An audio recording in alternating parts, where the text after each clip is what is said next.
P button, this is going to pull up your player stats. So these are those stats that I kind of showed you about earlier. My strength, agility, constitution, intellect, willpower. It also gives me info on what my soft hit points are, my hard hit points, soft stamina, hard stamina, hunger, food quality multiplier, and alignment. So, you know, I'm sure you guys are already kind of getting a sense of how just massive this game is. And that's one of the things that I really kind of pulled me into it, is the fact that there's just so much stuff going on in this game. They really are trying to make it, you know, fairly realistic to, you know, just to how, you know, things are in general. I can touch briefly on some of these things. So one of the things that you might notice right now is these up arrows that are on my attributes. So if you ever played like Ultima Online, you can kind of manipulate these arrows and use them how you want. So I can lock my stats. So intellect, this ability it'll add to your stat caps. If you notice, I have a stat cap of 150 when it comes to my character stats. I also have stats when it comes to my skills. So for my skill cap, I've got 600 to work with on this server. So adding to my intellect, that will kind of will increase that number. So every point above 10, so if I were at 11, I'd add 1 point to that cap. But I'm not too worried about it, so I keep it at 10. All these other ones I'm going to keep up for now, and the way you would level these up is you would actually do abilities, and I'll talk more about that later. But again, I just want to let you know that you can toggle between these and set them up however you want.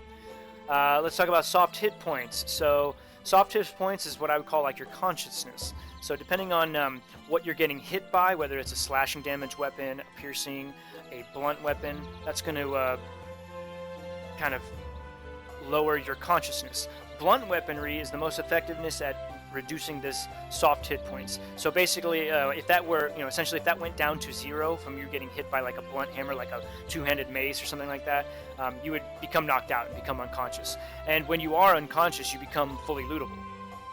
So, you know, another aspect of the game, it's, you know, you don't want that to happen. So you do kind of want to, you know, be cautious when you're running into other players and figuring out, you know, are they friend or are they foe? What's about to happen here? The hard hit points, that's your actual health, so if that goes to 0, then you will die. And there is penalties to death. First off, a grave will kind of appear where you died, and every item that you had inside your inventory becomes lootable, so anybody can grab that. Also, these stats, these skill stats that I just kind of briefly showed for a second, you will lose points in these skills. So the game will randomly pick certain skills, and you'll just lose points in those. So again, you know, it can take a long time to build up these stats really to get them to as high as you want, and so dying will kind of, you know, hurt you in that sense. So again, very bad to die. Soft stamina. This is, again, when I talked about this, is like your endurance, like how fast, how long you can sprint for, and if that reaches 0. Especially in combat, this is a big one to really watch out for, because when you're swinging your weapon and you're sprinting around to try and, you know, run away or run into people, you can tend to get that to 0, and if that happens, your character is going to be frozen there and just stuck for a few seconds. You can actually hear him breathe heavily. Maybe in a little bit I can kind of demonstrate that, but you know, me as when I'm fighting against another character, if I hear that cue that this character's breathing heavily, well, I know, hey, he just ran out of endurance, he's stuck there for a minute, and I'm probably going to get a free hit on him. So it's one of those things you really need to be mindful of when you're in combat. Hard stamina.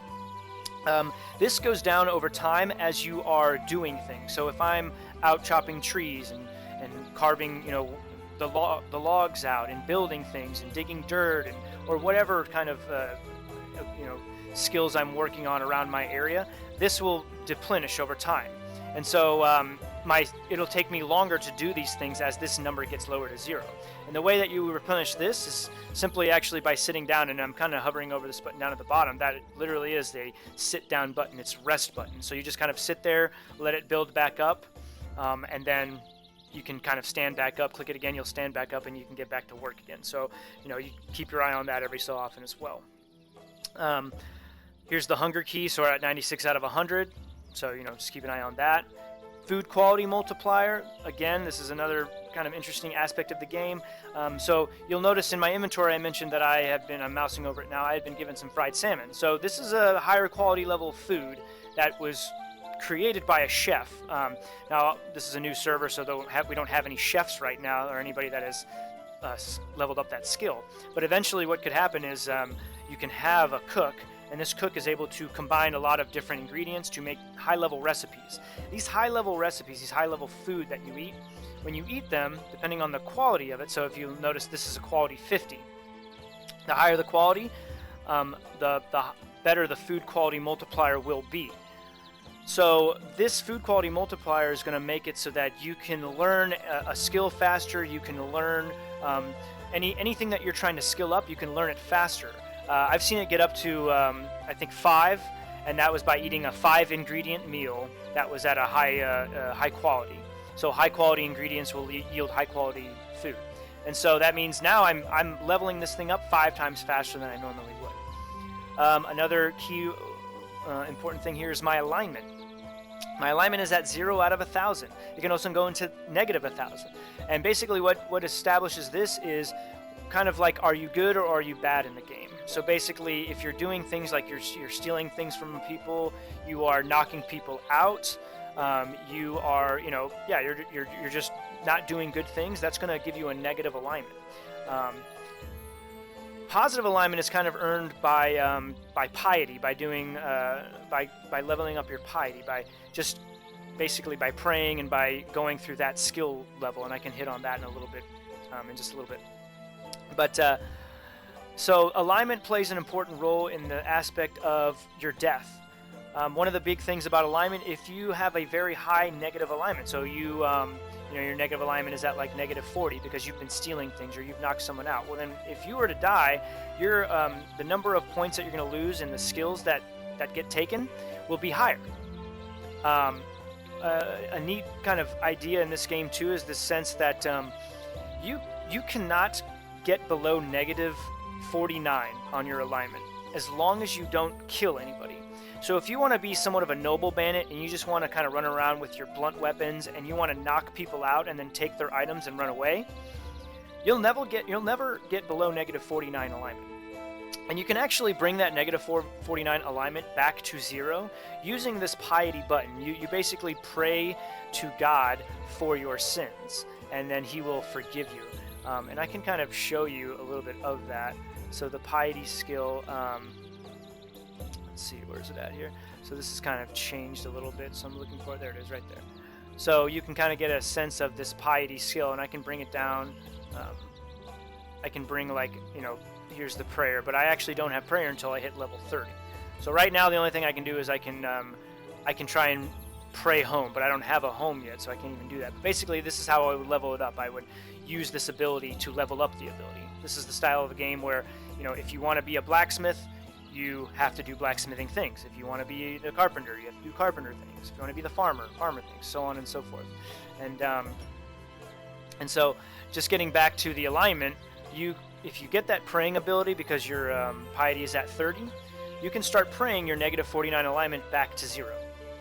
Now, if you make this decision to become a murderer and you actually do kill somebody to take their item, and that's in cold blood. Now, there's different circumstances for if you are in a battle because somebody is on your land trying to take something and you kill them. That's different. But if it's outside of your area of influence and you kill somebody kind of for no reason, then you're going to drop into the negative 50 and beyond alignment. And what happens there is you can actually never use your praying ability to get back to negative 49. So it's kind of this conscious choice that you're going to make. Do I want to be a really evil person? Do I want to just be a noble, I guess, bandit? Or do I just not even want to deal with that at all and just kind of be a good person and stay at 0, or even level up my piety and make it get higher if you want to do that?